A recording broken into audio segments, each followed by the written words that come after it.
Mumtaz TV bersama menegakkan sunnah. Assalamualaikum warahmatullahi wabarakatuh. Alhamdulillah nahmaduhu wa nasta'inuhu wa nastaghfiruh wa na'udzu billahi min shururi anfusina wa min sayyiati a'malina. Man yahdihillahu fala mudilla lahu wa man yudlil fala hadiya lahu. Asyhadu an la ilaha illallah wahdahu la syarika lah wa asyhadu anna Muhammadan abduhu wa rasuluh. Qala Allah Ta'ala fi kitabihil karim, ya ayyuhallazina amanu taqullaha haqqa tuqatih wa la tamutunna illa wa antum muslimun, amma ba'd.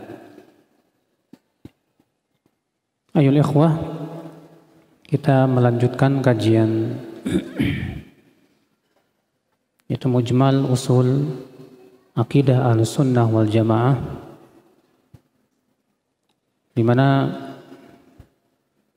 kita masuk ke poin yang ke-12. Penulis berkata, ru'yatul mu'minina li rabbihim yaumal qiyamati fil jannah wa fil mahsyar haqqun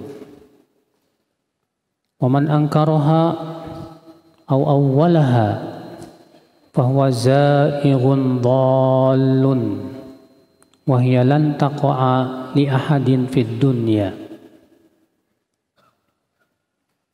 Di antara keyakinan Ahlus Sunnah bahwa nanti kaum mukminin akan melihat Allah pada hari kiamat di dua tempat. Tempat yang pertama itu di padang mahsyar, dan tempat yang kedua itu di surga. Dan bahwasanya itu adalah benar, hak.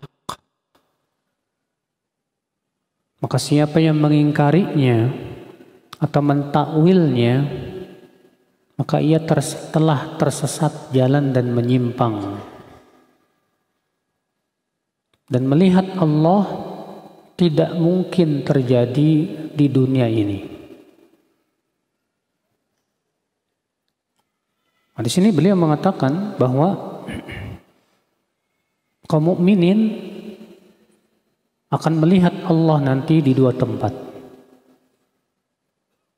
Yang pertama itu di padang mahsyar, di mana kelak di padang mahsyar kaum mukminin dan manusia seluruhnya berdiri menunggu Allah Subhanahu wa taala. Allah berfirman, wa jaa rabbuka wal malaku saffan saffa. Wa jaa rabbuka wal malaku saffan saffa. Dan Rabbmu datang bersama malaikat bersaf-saf. Maka saat itu kaum mukminin akan melihat Allah Subhanahu wa taala. Sedangkan orang-orang kafir mereka tidak bisa melihat Allah. Allah berfirman dalam surat Al-Mutaffifin, kalla innahum ar-rabbihim yawma idzil lamahjubun. Sekali-kali tidak. Sesungguhnya mereka orang-orang kafir itu pada hari kiamat nanti akan terhalang. Maksudnya kata para ulama, terhalang untuk melihat Allah. Disebutkan dalam riwayat Bukhari dalam sahihnya, demikian pula Imam Muslim dalam sahihnya, bahwa nanti pada hari kiamat Allah akan berfirman kepada seluruh manusia, lihat kullu wahidin minkum ma kana ya'buduhu fid dunya. Hendaklah setiap kalian mengikuti yang dahulu ia sembah di dunia. Yang menyembah batu ikut batu, yang menyembah patung ikut patung, ke neraka jahanam. Yang menyembah para nabi berlepas diri. Yang menyembah matahari ikut matahari. Yang menyembah bulan ikut bulan. Fayabqal mu'minun, tersisa kaum mukminin.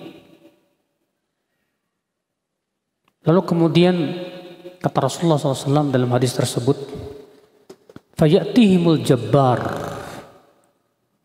fi suratin la ya'rifunaha. Lalu Allah pun mendatangi kaum mukminin dengan bentuk yang tidak dikenali oleh kaum mukminin. Lalu Allah berfirman kepada kaum mukminin, antum hahuna wan nasu qad dhahabu faman tantazirun. Kalian masih di sini, sementara manusia telah pergi mengikuti sesembahan-sesembahan mereka. Siapa yang kalian tunggu? Apa kata kaum mukminin? Nantaziru rabbana, kami menunggu Tuhan kami. Lalu Allah berfirman, ana rabbukum, aku Tuhan kalian. Apa kata kaum mukminin? Ma'adallah an nusyrika billahi syai'a. Hadza makanuna hatta ya'tiyana rabbuna. Kami berlindung kepada Allah untuk mempersekutukan Allah dengan sesuatu pun juga. Kami akan tetap di sini sampai Tuhan kami datang. Lalu kemudian Allah berfirman kepada mereka, bima ta'rifuna rabbakum, dengan apa kalian mengenal Tuhan kalian? Apa kata kaum mukminin? Bisak, dengan betis. Fayakshifullahu saqahu, lalu Allah pun menyingkapkan betisnya. Fayasjudul mu'minun bima fihi minal munafiqin, maka mereka pun semuanya sujud, Pak. Dan di dalam kaum mukminin ini ada orang-orang munafiknya. Adapun orang yang munafik setiap kali sujud kata Rasulullah, maka punggungnya ya lurus lagi, tidak bisa sujud dia. Ini menunjukkan saudaraku sekalian bahwa nanti kaum mukminin akan melihat Allah di padang mahsyar. Iya. Di tempat yang kedua di surga, masya Allah. Sebutkan dalam hadis riwayat Bukhari dan Muslim, bahwasanya para sahabat bertanya kepada Rasulullah SAW, ya Rasulullah, hal nara Rabbana? Wahai Rasulullah, apakah nanti di hari kiamat kita akan melihat Rabb kita, Allah? Maka Rasulullah SAW bersabda, hal tudammuna fi ru'yati al-qamar lailatal badr? Apakah kalian berdesak-desakan untuk melihat bulan purnama saat tidak ada awan? Kata mereka, tidak ya Rasulullah. Hal tudarruna fi ru'yati syams laisa dunaha sahab? Apakah kalian perlu berdesak-desak untuk melihat matahari saat langit tidak ada awan? Apa kata para sahabat? Tidak wahai Rasulullah. Kata Rasulullah SAW, innakum satarawna rabbakum kama tarawnal qamar lailatal badr laisa dunaha sahab. Kalian kelak akan melihat Rabb kalian sebagaimana kalian melihat bulan purnama di malam yang tidak ada padanya awan. Masya Allah. Akhul Islam, saudaraku seiman. Sebutkan dalam hadis yang lain yang sahih, bahwasanya Rasulullah SAW ia bersabda dari hadis Suhaib bin Sinan Ar-Rumi, kata Rasulullah, idza dakhala ahlul jannatil jannah yaqulullahu tabaraka wa ta'ala turiduna syai'an azidukum? Fayaquluna alam tubayyid wujuhana alam tudkhilnal jannah wa tunajjina minan nar. Qal fayukshaful hijab fama u'tu syai'an ahabba ilaihim minan nadhar ila rabbihim azza wa jalla. Akhrajahu Muslim. Kata Rasulullah SAW, apabila penduduk surga telah masuk surga, maka Allah berfirman kepada penduduk surga, Pak, wahai penduduk surga, maukah kalian aku berikan tambahan? Apa kata penduduk surga? Ya Allah, bukankah engkau telah memutihkan wajah kami? Engkau telah memasukkan kami ke surga dan menyelamatkan kami dari api neraka. Tambahan apa lagi?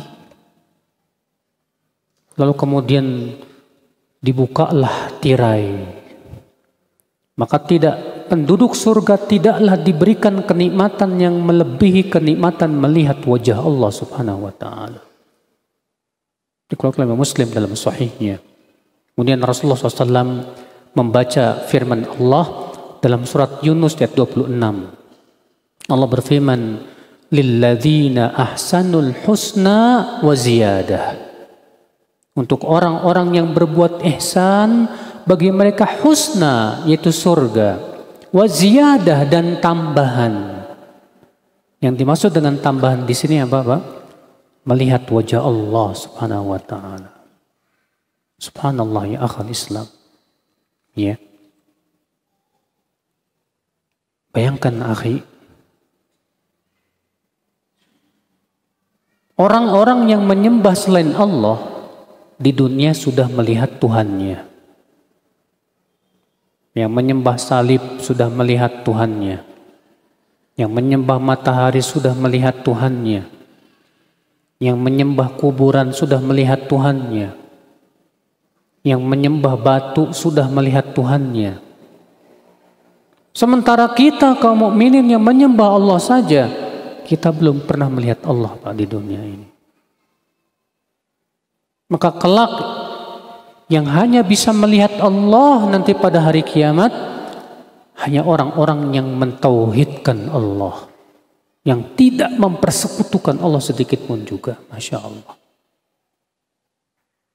Bayangkan saudaraku sekalian, ya, kita saja di dunia, Pak, ketika kita beribadah, bermunajat kepada Allah, kita merasakan nikmat yang luar biasa. Bagaimana kalau kita melihat wajah Allah langsung, Pak, yang maha indah? Kita melihat di dunia ini ya, pemandangan-pemandangan indah saja luar biasa. Bagaimana dengan melihat yang maha indah, yaitu Allah Subhanahu wa ta'ala?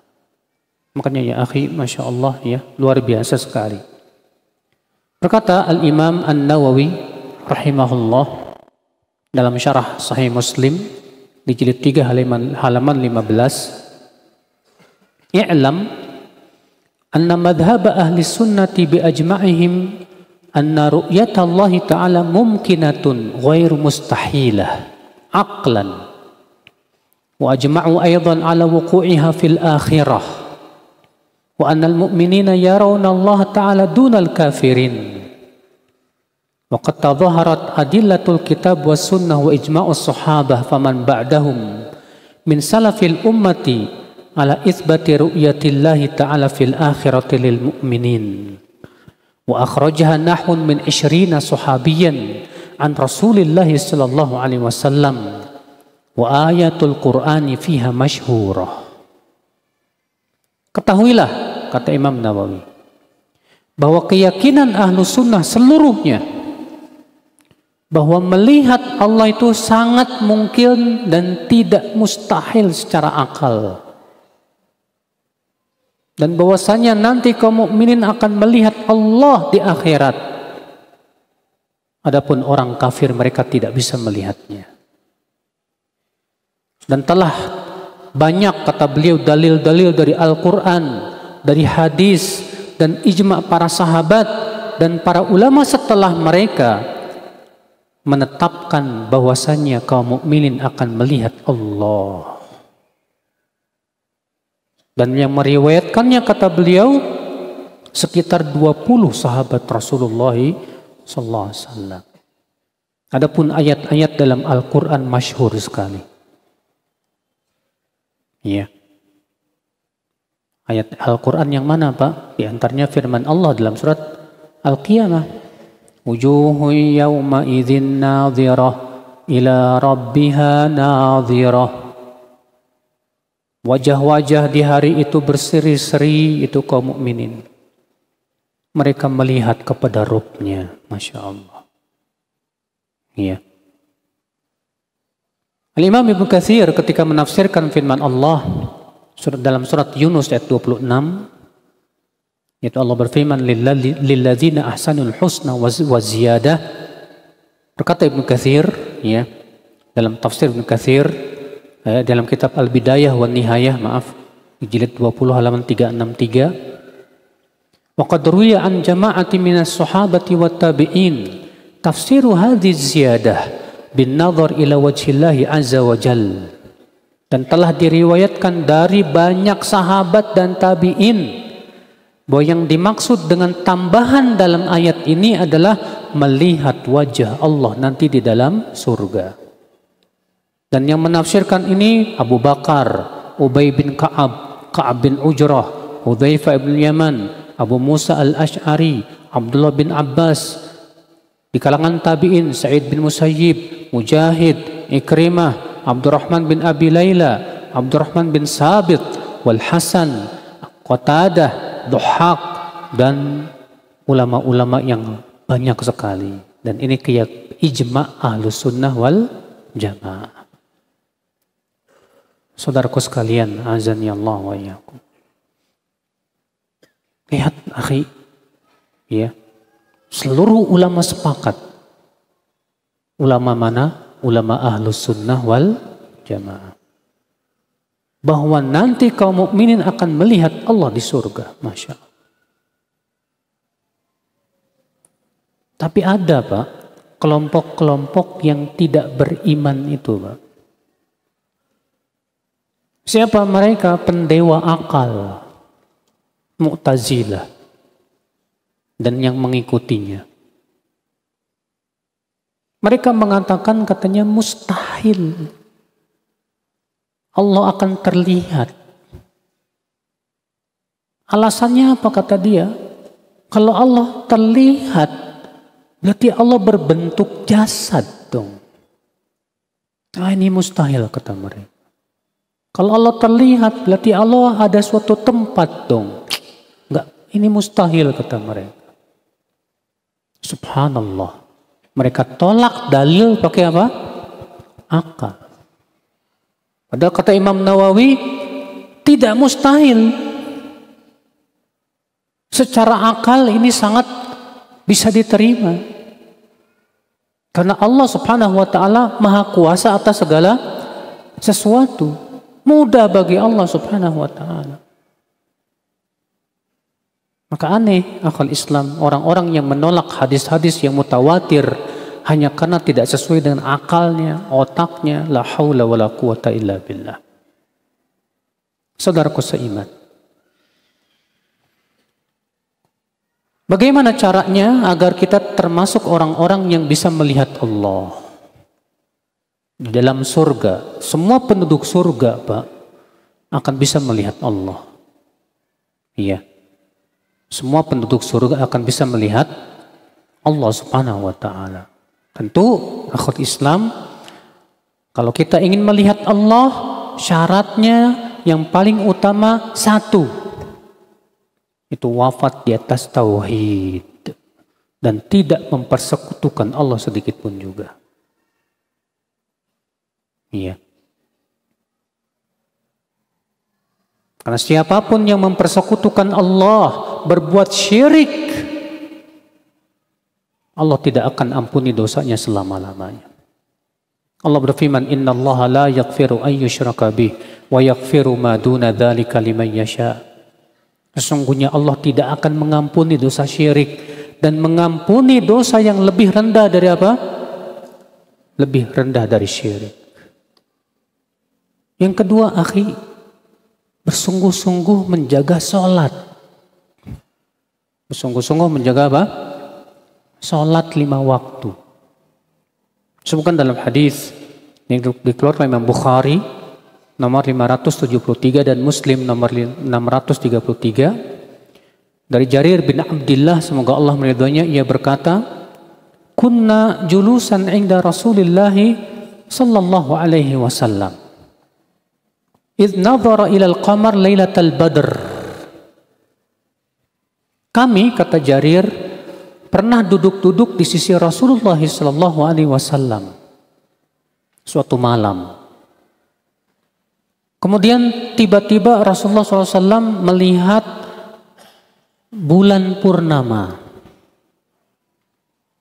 Lalu kemudian Rasulullah SAW bersabda, "Ama innakum satarawna rabbakum kama tarawna hadzal qamar la tudammuna fi ru'yatihi fa in istata'tum alla tughlabu ala salatin qabla tulu'i syams wa qabla ghurubiha ya'ni al-'asr wal fajr." Ketahuilah, kata Rasulullah, kalian nanti akan melihat Rabb kalian sebagaimana kalian melihat bulan purnama ini. Kemudian Rasulullah bersabda apa? Jika kalian mampu untuk benar-benar menjaga sholat sebelum matahari terbit dan sholat sebelum matahari terbenam, itu sholat asar dan sholat subuh, lakukan.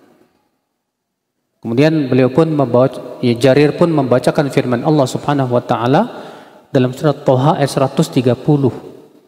Allah berfirman, "Wasabbih bihamdi rabbika qabla tulu'i syamsi wa qabla ghurubiha." Dan bertasbihlah memuji Rabbmu sebelum matahari terbit dan sebelum matahari apa? Tenggelam. Lihat saudaraku sekalian, ketika Rasulullah mengabarkan bahwa kalian nanti akan melihat siapa? Allah.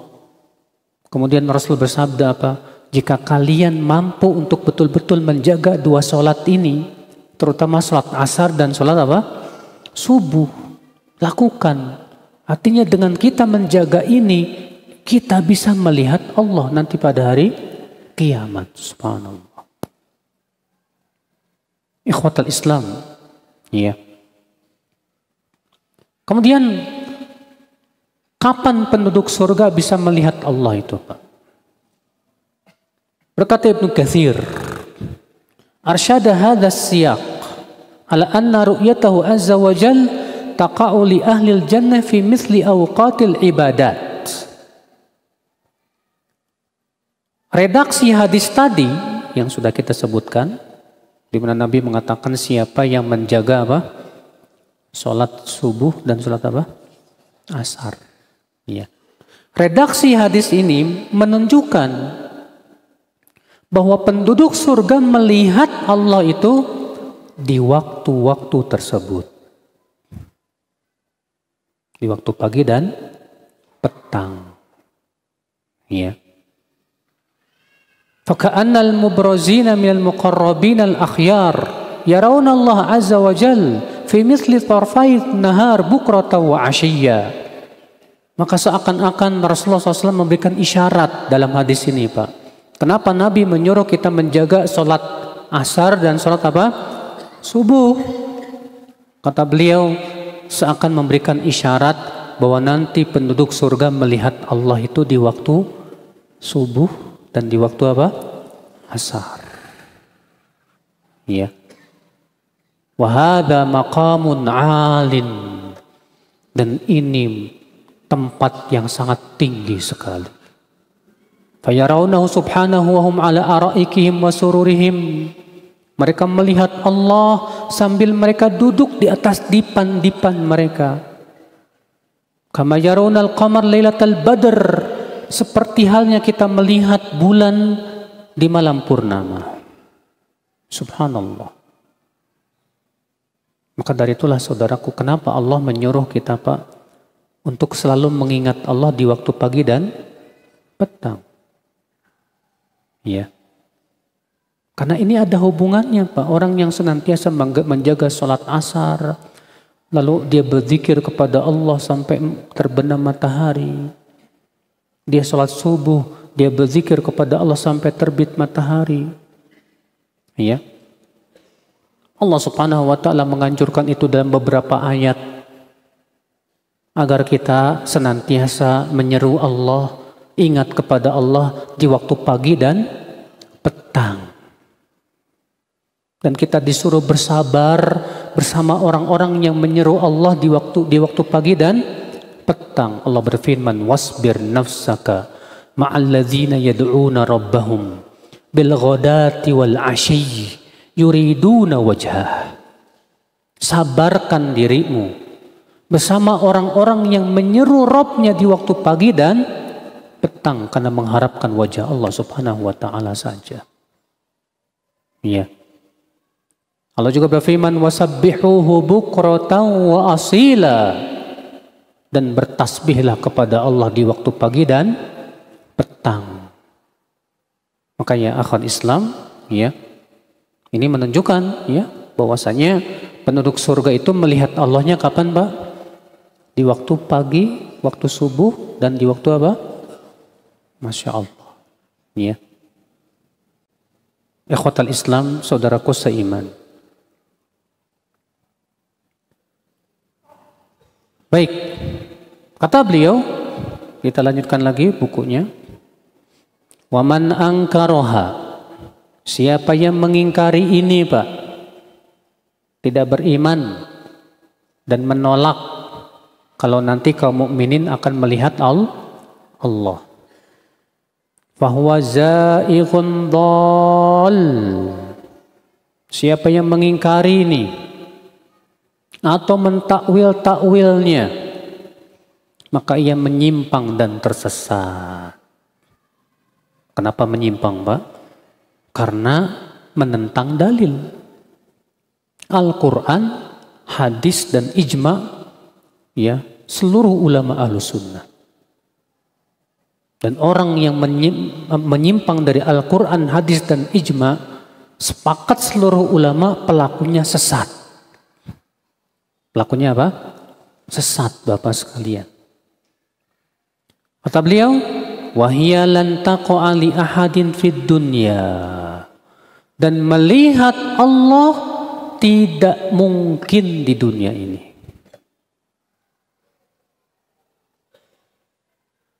Nabi Musa pernah minta sama Allah untuk Allah memperlihatkan dirinya kepada Nabi Musa. Dalam surat apa itu? Itu di dalam surat Al-A'raf, Pak. Ya. Di mana dalam surat Al-A'raf Nabi Musa ya mengatakan begini kepada Allah Subhanahu wa taala. Walamma jaa Musa limiqatina, dalam ayat 143 ya, surat Al-A'raf ayat 143. Walamma jaa Musa limiqatina wa kallamahu rabbuhu qala rabbi arini anzur ilaik qala lan tarani walakin anzur ilal jabal fa in istaqarra makanahu fasawfa tarani falamma tajalla rabbuhu lil jabal ja'alahu dakkan wa kharra Musa sa'iqa. Ketika Musa mendatangi tempat perjanjian dengan kami, dan Allah pun mengajak bicara langsung Nabi Musa tanpa perantara. Tempatnya di mana, Pak? Di Bukit Tur Sina. Ya, maka Allah mengajak Nabi Musa berbicara langsung tanpa perantara. Apa kata Nabi Musa? Rabbi arini anzur ilaik. Ya Rabb, tolong perlihatkan dirimu kepadaku. Aku ingin melihat engkau. Apa kata Allah, Pak? Lantarani. Kamu tidak akan bisa melihat aku. Akan tetapi lihatlah kepada gunung itu. Apabila engkau lihat gunung itu tetap pada keadaannya, kamu akan bisa melihat aku. Lalu Allah pun memperlihatkan dirinya kepada gunung. Apa yang terjadi, Pak? gunung itu hancur lebur karena takut kepada Allah. Melihat gunung itu hancur, Nabi Musa pingsan. Falamma afaqa qala subhanak tubtu ilaika wa ana awwalul mu'minin. Ketika Nabi Musa telah siuman, telah sadar, Nabi Musa berkata, Maha suci Engkau ya Allah, aku bertaubat kepada Engkau dan aku adalah orang yang pertama kali beriman kepada Engkau. Masya Allah. Ternyata Nabi Musa tidak bisa melihat Allah di mana? Di dunia. Rasulullah SAW bagaimana? Rasulullah melihat Allah tidak, Pak? Hah? Ini pernah ditanyakan oleh seorang sahabat yang bernama Abu Dzar. Sahabat ini bertanya kepada Rasulullah SAW, hal ra'aita rabbak? Wahai Rasulullah, ketika engkau mi'raj, dalam kisah Isra dan Mi'raj, di mana Rasulullah SAW dimi'rajkan kemana, Pak? Ke langit yang ketujuh, terus naik, ya, bertemu dengan siapa? Allah Subhanahu wa Ta'ala langsung, tanpa perantara. Makanya Nabi yang diajak langsung bicara oleh Allah tanpa perantara hanya dua saja. Ya. Yang pertama Nabi Musa dan yang kedua Nabi Muhammad sallallahu alaihi wasallam. Dan Nabi Adam. Ya. Rasulullah SAW langsung dipanggil oleh Allah ke langit yang ketujuh. Bayangkan. Ini keistimewaan yang tidak diberikan kepada Nabi manapun juga. Nah, Abu Dzar bertanya kepada Rasulullah SAW, ketika engkau mi'raj untuk bertemu dengan Tuhanmu, hal ra'aita rabbak?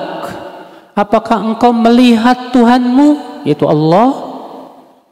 Apa kata Rasulullah SAW, Pak? Nurun anna ara. Ada cahaya. Bagaimana aku bisa melihat Allah? Artinya, Pak, Allah menutupi dirinya dengan apa? Cahaya. Disebutkan dalam hadis Nabi SAW, Rasulullah SAW bersabda apa? Ya, hijabuhu nur. Hijabnya Allah itu cahaya. Lau kasyafah, kalau Allah membuka hijabnya, maka akan terbakarlah semua yang dilihat oleh Allah Subhanahu wa Ta'ala. Hadis ini tegas menunjukkan, Pak, bahwa Rasulullah SAW itu tidak bisa melihat Allah ketika mi'raj. Ya.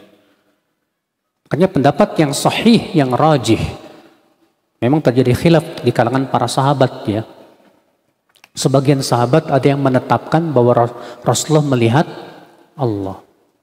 Sebagian sahabat mengatakan Rasulullah tidak melihat Allah, dan ini yang benar. Kenapa? Karena Rasulullah langsung ditanya oleh sahabat tersebut, engkau melihat Tuhanmu? Kata Rasulullah, ada cahaya, bagaimana aku bisa melihatnya? Kata Rasulullah SAW. Ya. Namun kata Ibnu Abbas, Rasulullah SAW melihat Allah dengan mata hatinya. Melihat Allah dengan mata apa? Hatinya. Di mana? Saat mimpi. Yang disebutkan dalam hadis riwayat Imam Ahmad dalam musnadnya, bahwasanya Rasulullah SAW bermimpi. Kata Rasulullah, ra'aitu Rabbi fi ahsani surah. Aku bermimpi bertemu dengan Allah dan melihat Allah dalam bentuk yang sangat indah sekali.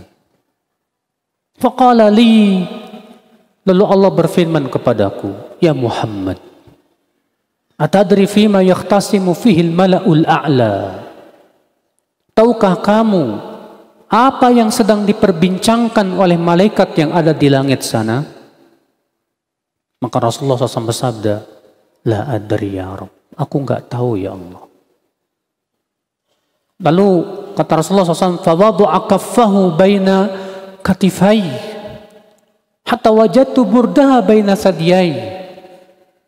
Maka Allah pun meletakkan telapak tangannya di antara dua pundakku, sehingga aku merasakan dinginnya di antara dua dadaku.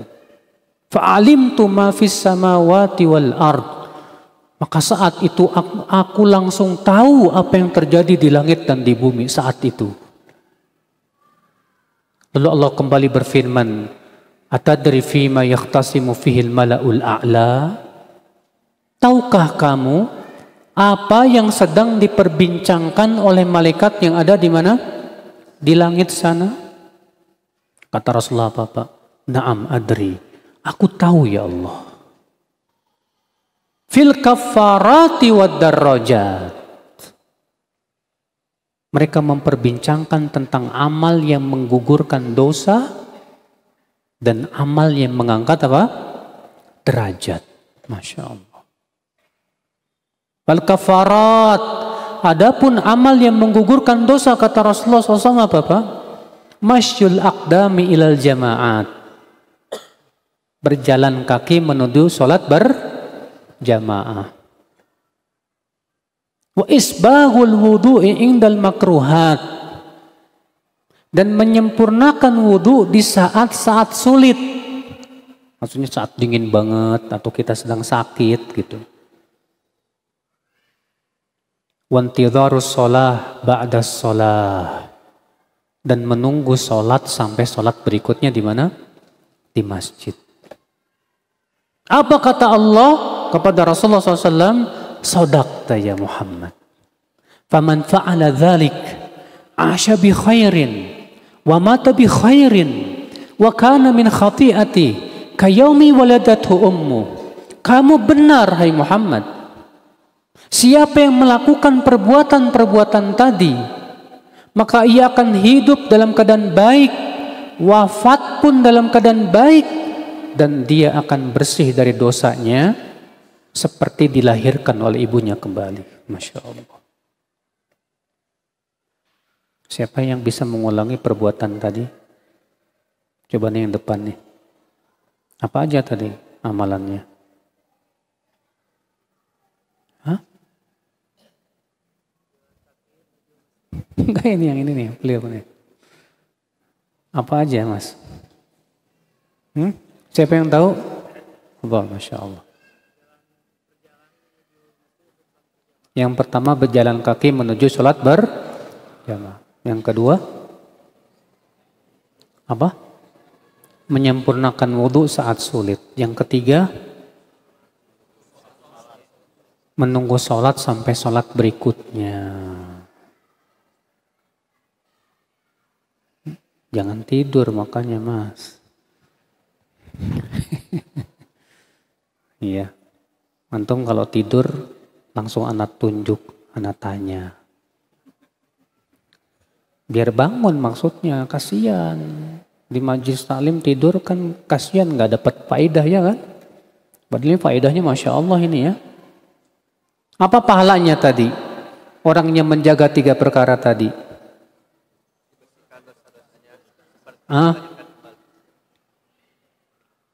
Mana? Saya tunjuk ya. Nih yang belakang antum. Yang di belakang Eiger. Nah antum. Apa pahalanya tadi? Hah? Apa? Hah? Lupa. Lupa apa tidur? Ini apa Pak? Hah? Cuma itu aja? Ada yang lain?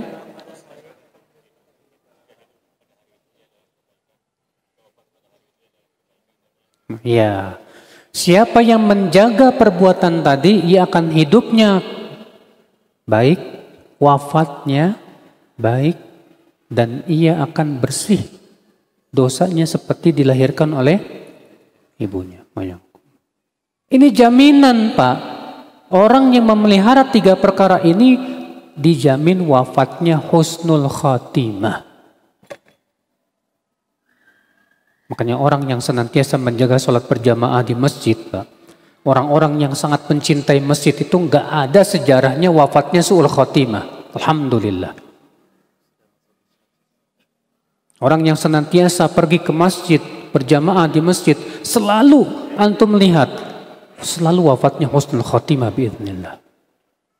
Karena sudah ada janji dari Allah Subhanahu wa taala. Nah, kembali lagi Pak. Jadi di sini Rasulullah SAW bermimpi melihat siapa? Allah, bukan malaikat. Ya. Bermimpi melihat siapa? Allah. Di situ berdialog dengan Allah dalam mimpinya. Berarti Rasulullah SAW melihat Allah dengan apa? Dengan apa? Dengan mata hatinya. Oh, udah masuk Isya. Ya. Dengan mata hatinya, Mas. Nah, itu ya. Baik, sudah masuk Isya. InsyaAllah setelah Isya kita lanjut. Wabillahi taufik. Assalamualaikum warahmatullahi wabarakatuh.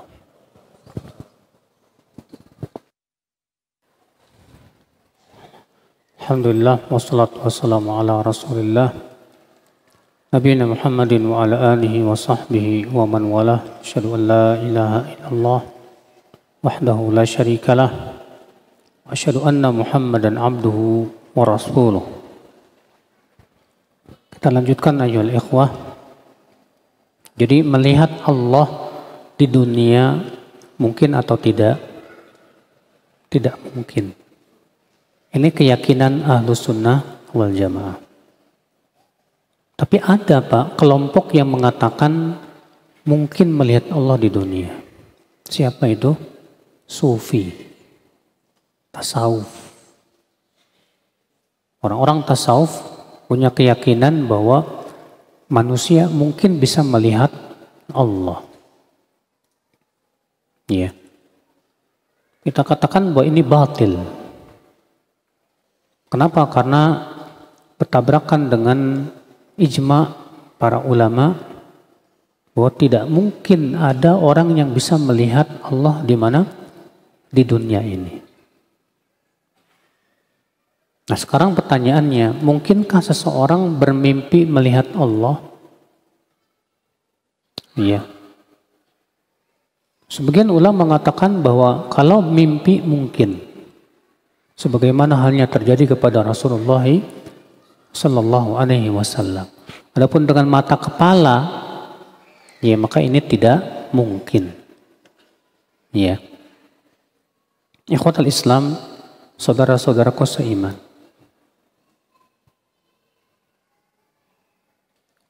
Kemudian saya akan membawakan perkataan para ulama ya, tentang melihat Allah di surga. Berkata Imam At-Tahawi, ar-ru'yatu haqqun li ahlil jannah bi ghairi ihatatin wala kaifiyah. Melihat Allah itu hak, benar adanya. Di mana penduduk surga akan melihat Allah Subhanahu wa taala. Iya. Berkata Imam Ibnu Qudamah di dalam kitab beliau Lum'atul I'tiqad halaman 22. Al-mu'minuna yarawna rabbahum fil akhirah bi absarihim wa yukallimuhum wa yukallimunah. Kaum mukminin akan melihat Tuhan mereka itu Allah di akhirat dengan mata kepala mereka.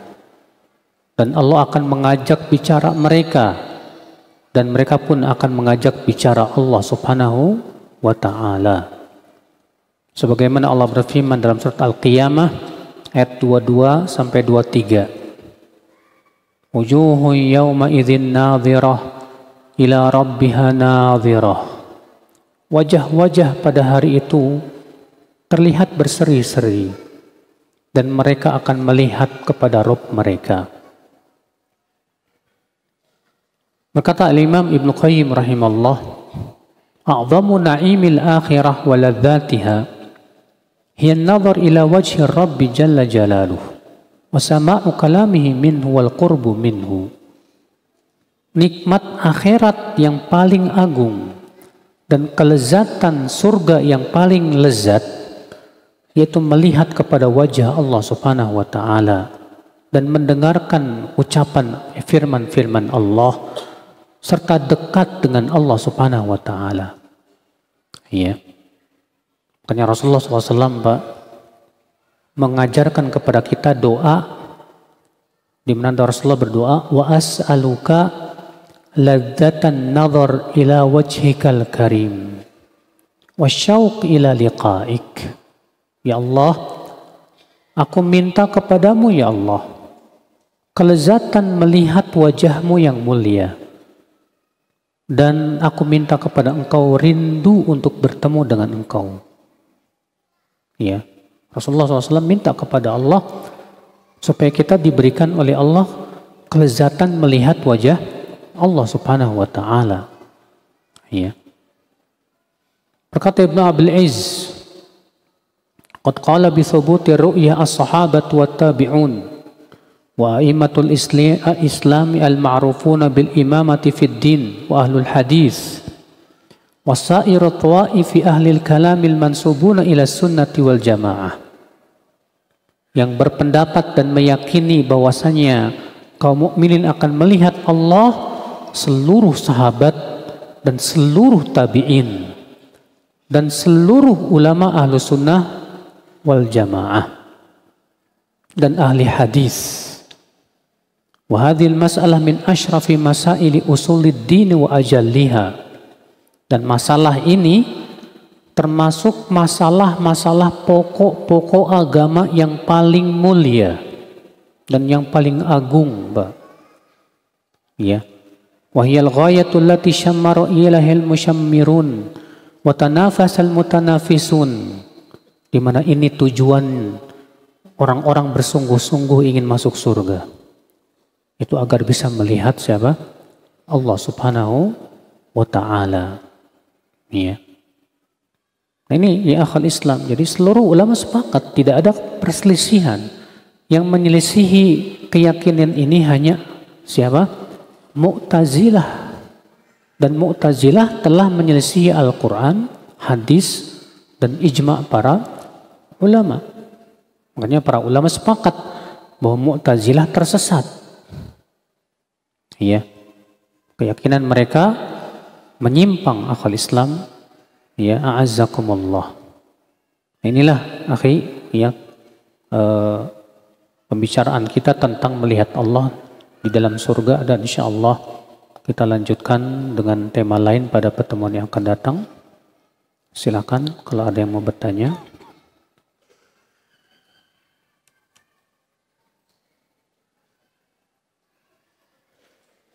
Bagaimana agar kita bisa mendapatkan manisnya iman? Masya Allah, pertanyaan yang luar biasa. Ada sebuah hadis, Pak. Rasulullah SAW menyebutkan tentang cara agar kita bisa merasakan manisnya iman. Itu hadis yang dikeluarkan oleh Bukhari dan Muslim. Bahwa Rasulullah SAW bersabda, "Thalathun man kunna fihi wajada bihinna halawatal iman." Ada 3 perkara.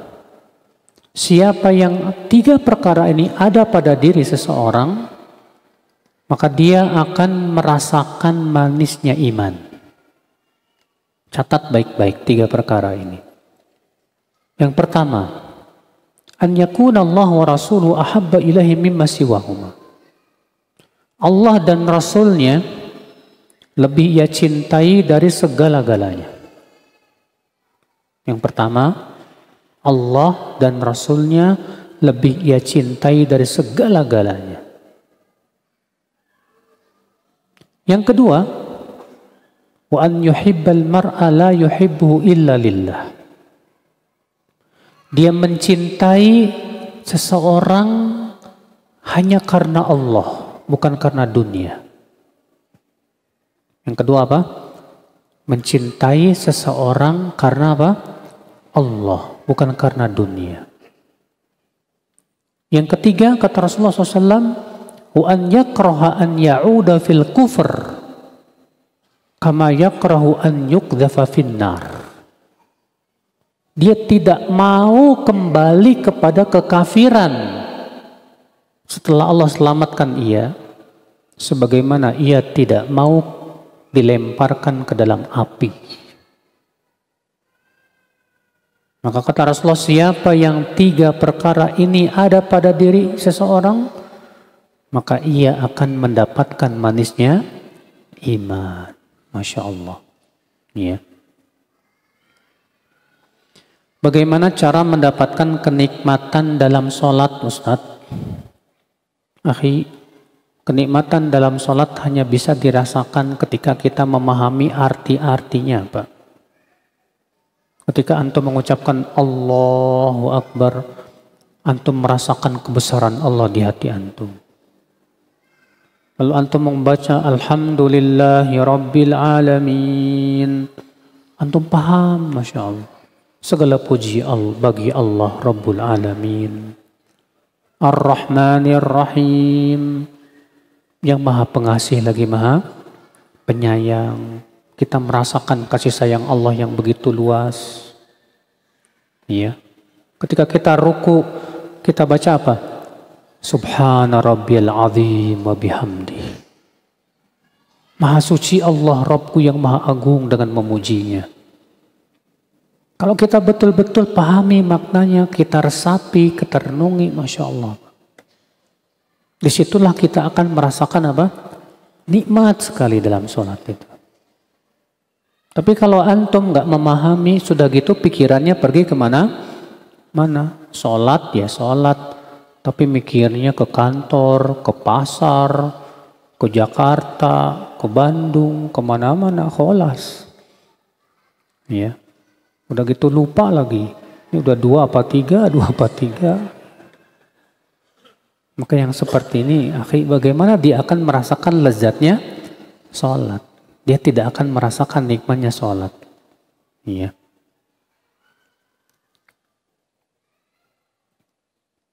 Pada hari kiamat ada orang-orang yang tidak bisa melihat wajah Allah. Dalam pernyataan itu surat apa, Ustadz? Surat Al-Mutaffifin, Pak. Surat apa tadi? Al-Mutaffifin. Ayatnya sebentar.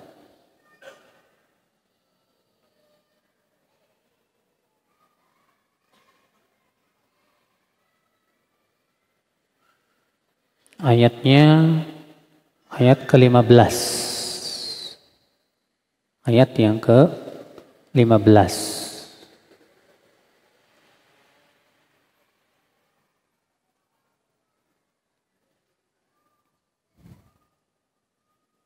Bagaimana caranya kita tahu bahwa selama ini langkah demi langkah hijrah kita jujur karena Allah, bukan karena dunia. Biasanya Pak, kejujuran itu akan tampak setelah diuji, setelah ada ujian. Kalau belum ada ujian biasanya belum tampak. Ya. Ada di zaman Rasulullah, ada seorang laki-laki masuk Islam.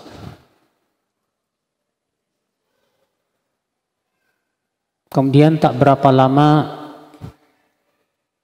Rasulullah SAW kedatangan harta rampasan perang. Lalu Rasulullah SAW mengirimkan harta kepada orang yang baru masuk Islam. Ketika harta itu diterima, orang ini heran. Kok saya dikasih uang? Dibawanya harta itu kepada Rasulullah SAW. Apa kata dia? Apa ini ya Rasulullah? Mahada ya Rasulullah? Kata Rasulullah, huwalak. Iya. Itu buat kamu, ambil aja. Apa kata orang ini? Bukan untuk ini saya masuk Islam ya Rasulullah. Bukan karena ini saya masuk Islam. Kata Rasulullah, karena apa? Aku masuk Islam karena aku berharap ada panah yang menancap di sini. Lalu aku mati syahid. Apa kata Rasulullah? In tasdukillah yasdukka. Kalau kamu memang jujur kepada Allah, Allah pasti akan jujur kepada kamu. Keesokan harinya Rasulullah pun mengumandangkan jihad, perang. Maka orang ini pun bergegas, segera ikut berperang dan ikut berjihad. Setelah peperangan selesai, Rasulullah bertanya, di mana si fulan? Maka para sahabat mencarinya, ternyata sudah meninggal dalam keadaan panah menancap di sini. Dibawa jenazahnya ke hadapan Rasulullah SAW. Apa kata Rasulullah? Sadaqallah fasadaqah. Ini orang memang jujur kepada Allah. Maka Allah pun jujur kepada dia. Masya Allah. Kita hijrah. Jujur karena Allah. Ya, saya jujur. Bukan karena dunia. Iya. Tahu-tahu Allah uji dengan cara diseretkan rezekinya, Pak. Nah, disitulah akan kelihatan kejujurannya. Bener nggak tuh hijrahnya, Kak? Bukan karena apa? Dunia. Ada sebagian orang begitu, Pak. Ketika dia hijrah, Allah uji dulu dia. Allah ingin melihat kesungguhan hijrah dia. Jujur nggak nih orang? Kalau dia jujur, dia akan tetap bertahan. Dia tidak mau balik lagi ke masa kelamnya. Nggak mau dia, nggak mau. Tapi setelah itu apa-apa Allah berikan kepada dia kenikmatan demi kenikmatan. Setelah Allah tahu jujurnya hijrah dia. Saya kenal beberapa orang yang dia tadinya penyanyi terkenal sekali, Pak. Ya. Dia hijrah, ketika mulai hijrah pusing. Ya. Sampai-sampai buat beli susu anaknya aja nggak punya duit, Pak. Tapi subhanallah memang dia jujur. Dia tidak mau balik lagi ke masa lalunya yang kelam, tidak mau dia. Makanya terus berusaha. Allah tahu kejujuran dia. Setelah itu Allah berikan kepada dia kemudahan demi kemudahan dalam rezekinya. Alhamdulillah. Makanya ujian itu untuk memilah siapa yang jujur, siapa yang dusta. Allah berfirman, Alif Lam Mim, ahasiban nas ayyutraku ayyaqulu amanna wa hum la yuftanun. Walaqad fatanna alladhina min qablihim fala ya'lamanna alladhina sadaqu wa la ya'lamanna al-kadhibin. Alif Lam Mim. Apakah manusia mengira akan dibiarkan berkata kami beriman sementara ia tidak diuji?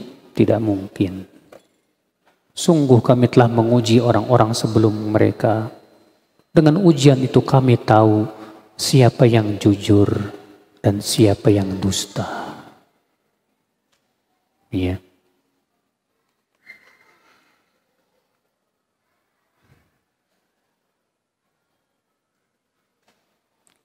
Tentang amalan yang menggugurkan dosa tadi, Ustadz.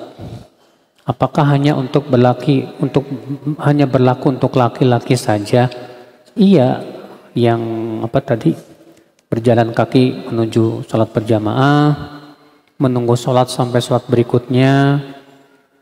Adapun yang kedua yaitu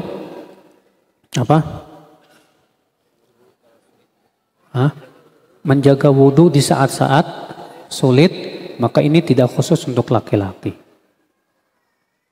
Oh, kalau gitu Ustadz, gimana dong wanita? Justru wanita itu lebih gampang masuk surganya sebetulnya. Kok lebih gampang?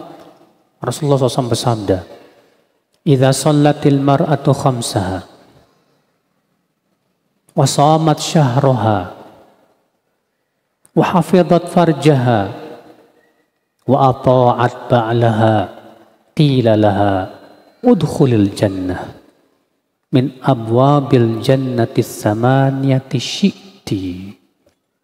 Apabila wanita sholat 5 waktu, puasa Ramadan, menjaga kemaluannya, dan menaati suaminya, akan dikatakan kepada dia, silakan masuk surga dari pintu 8 yang kamu mau, silakan. Cuma 4. Yang pertama apa tadi? Sholat 5 waktu. Yang kedua apa? Puasa Ramadan. Yang ketiga apa? Menjaga kemaluan. Yang keempat, ini yang paling berat buat AWW nih. Menaati suami. Ya. Maka 4 ini sudah cukup memasukkan ia kemana? Ke surga. Dikatakan kepada wanita ini, silakan kamu masuk surga dari pintu 8 pintu surga yang kamu mau, silakan. Allahu Akbar. Iya.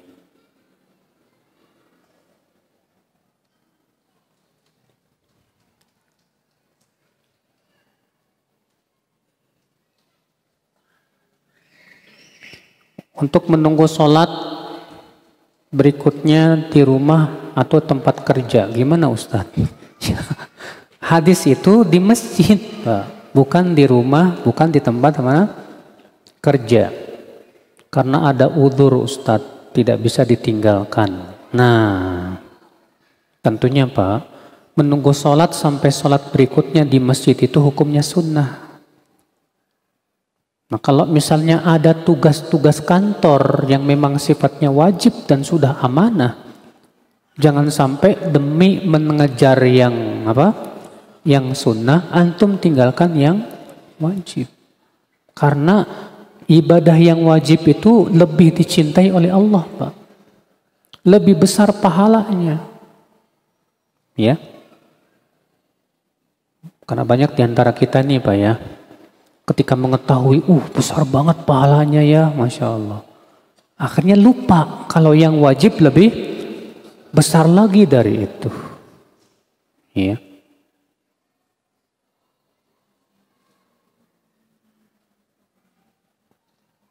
Bagaimana menggunakan asuransi kesehatan dari kantor suami. Jadi bukan kemauan kita untuk ikut asuransi, melainkan sudah fasilitas.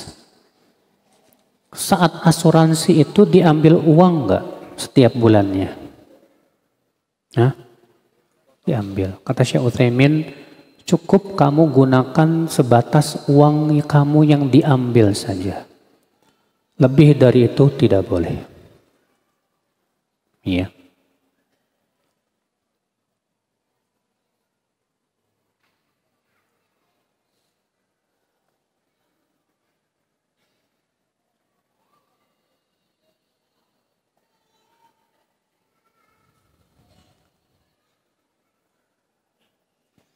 Mohon nasihatnya untuk ummahat yang bawa anak kecil ke pengajian Ustadz dan membiarkan mereka berisik sehingga mengganggu kami. Apakah pembiaran ini telah terjadi penzoliman kepada jamaah yang lain yang ingin tenang duduk di majelis ta'lim?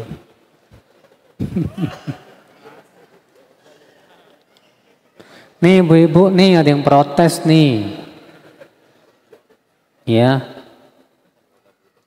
Ada teman-teman ibu-ibu yang merasa terganggu sama anak-anak ibu. Kasihan loh Bu.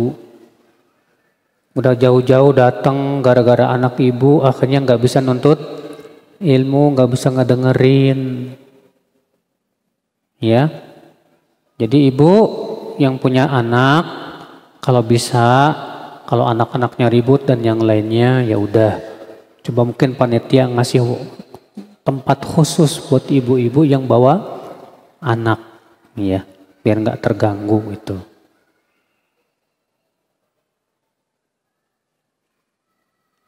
Saya punya kawan yang saat ini tinggal di luar kota dan alhamdulillah sudah hijrah, tapi qadarullah suami kawan ini belum hijrah.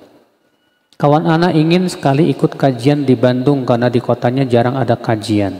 Alhamdulillah kawan anak diizinkan untuk ke Bandung mengikuti kajian. Namun tanpa ikut serta suaminya. Jadi kawan anak nyetir sendiri di luar kota demi ikut kajian. Itu hukumnya gimana ya Ustadz? safar tanpa mahram. Namun diizinkan oleh mahramnya. Pertama, pada asalnya wanita tidak boleh safar tanpa mahram. Namun haramnya Pak, dari jenis haram karena bisa menjerumuskan. Maka sesuatu yang diharamkan karena menjerumuskan boleh ketika ada kebutuhan. Apalagi itu sifatnya darurat. Tapi dengan syarat satu, aman. Syaratnya apa? Aman. Yang kedua, ya, usahakan dulu mencari kajian di kotanya. Masa nggak ada sama sekali? Ya, mungkin bisa tanya-tanya di mana kajian sunnah di kotanya, di tempatnya. Mungkin selama ini dia nggak tahu kali. Insya Allah setelah ditanya-tanya ke panitia kajian, mungkin bisa dapat di situ. Ya, sehingga tidak perlu lagi untuk apa? Safar. Yang ketiga, di zaman sekarang alhamdulillah media itu mudah sekali. Di kajian sekarang aja nih ditayangkan nih Pak.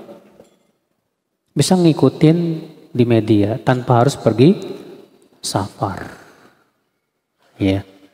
Jadi selama masih bisa tanpa safar, tanpa melakukan keharaman, selama masih bisa melakukan tanpa melakukan keharaman, hindari. Ya. Apabila seseorang melakukan perbuatan dosa atau maksiat ketika sendirian dan telah bertaubat, apakah pahala yang tergugurkan oleh maksiat ketika sendiri bisa dikembalikan oleh Allah Subhanahu wa Ta'ala? Dan apabila kita terjatuh lagi pada maksiat tersebut, kemudian bertobat kembali, apakah pada hari kiamat pahalanya akan terhapus bagaikan gunung yang ditiupkan oleh angin atau tidak? Ditimbang nanti di hari kiamat antara kebaikan dan keburukannya. Kalau ternyata kebaikannya jauh lebih banyak, Allah ampuni dia. Kalau ternyata keburukannya jauh lebih berat,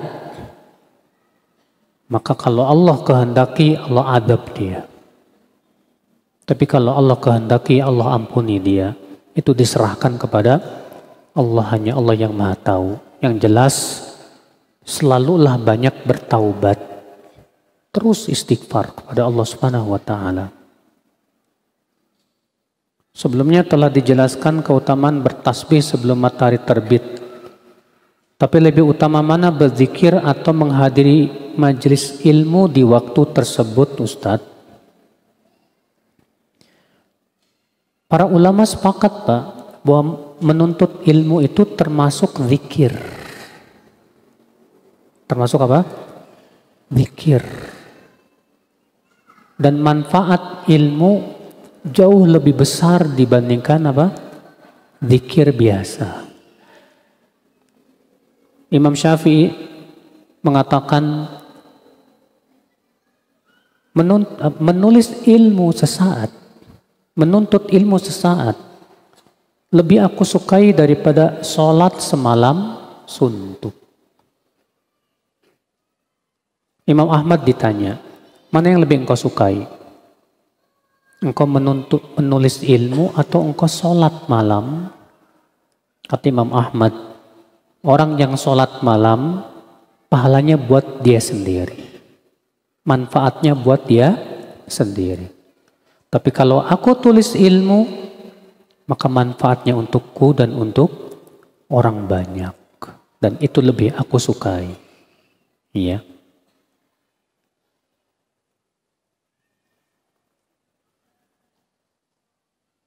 Gini, nah ini dosa nih.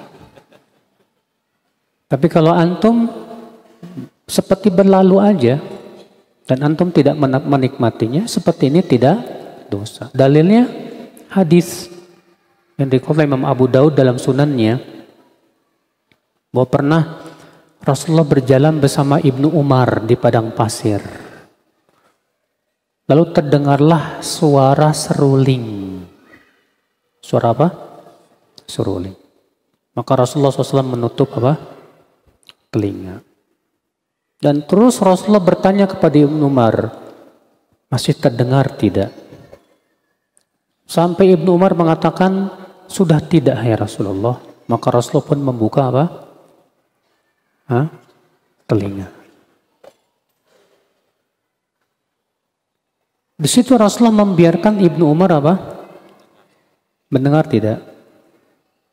Sehingga kata para ulama ini menunjukkan beda antara mendengar dengan menikmati.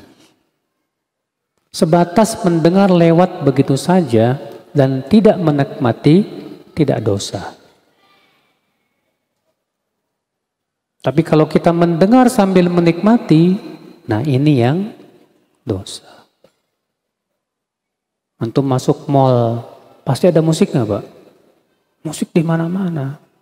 Tapi antum lewat begitu aja nggak antum nikmati, nggak dosa. Karena kita sulit untuk menghindar. Tapi kalau antum sambil tangannya gini-gini, ya, wah ini sudah menikmati namanya, Pak. Nah ini dosa, ya.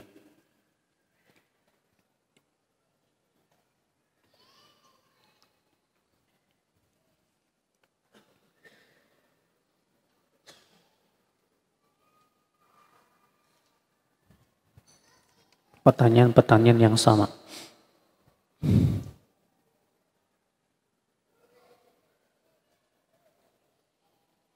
Bagaimana atas dosa-dosa kita yang lampau, atas ketidaktahuan kita pada zaman lampau?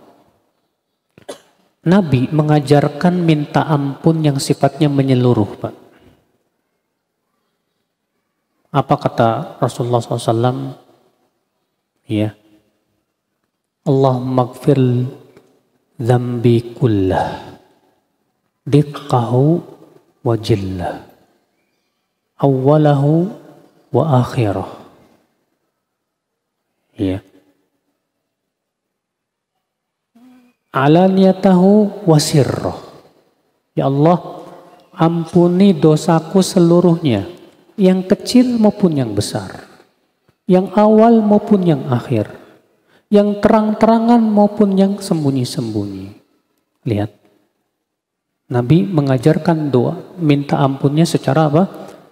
Menyeluruh. Maka kalau kata Imam Nawawi, siapa yang minta ampun kepada Allah untuk seluruh dosanya secara keseluruhan, dan dia taubat dari seluruh dosanya tanpa menyebutkan satu per satu, itu sudah cukup. Itu sudah apa? Cukup. Ya.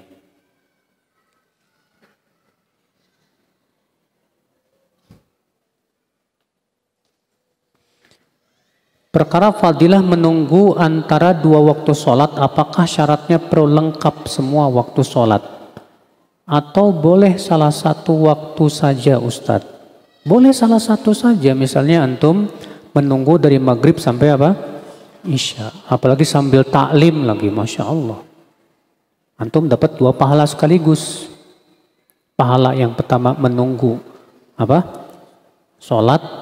Yang kedua pahala menuntut ilmu.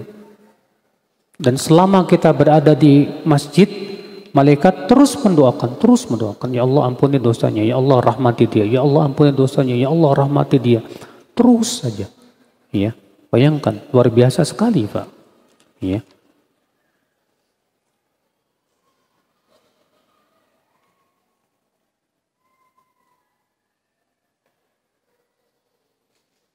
Ibu Ana ternyata terkena sihir. Minta doanya Ustadz untuk kesehatan Ibu Ana. Syafa'allah. Semoga Allah menyembuhkan penyakit Ibu Antum dan mengangkat sihir yang yang ada padanya. Dan memberikan kepada Ibu Antum perlindungan. Ya. Amin ya rabbal alamin. Ini saja. Kita tutup subhanakallah bihamdik. Asyhadu an la ilaha illa anta astaghfiruka sallallahu ala nabiyina Muhammadin wa ala alihi wa sahbihi wa sallama تسليما كثيرا وبالله التوفيق.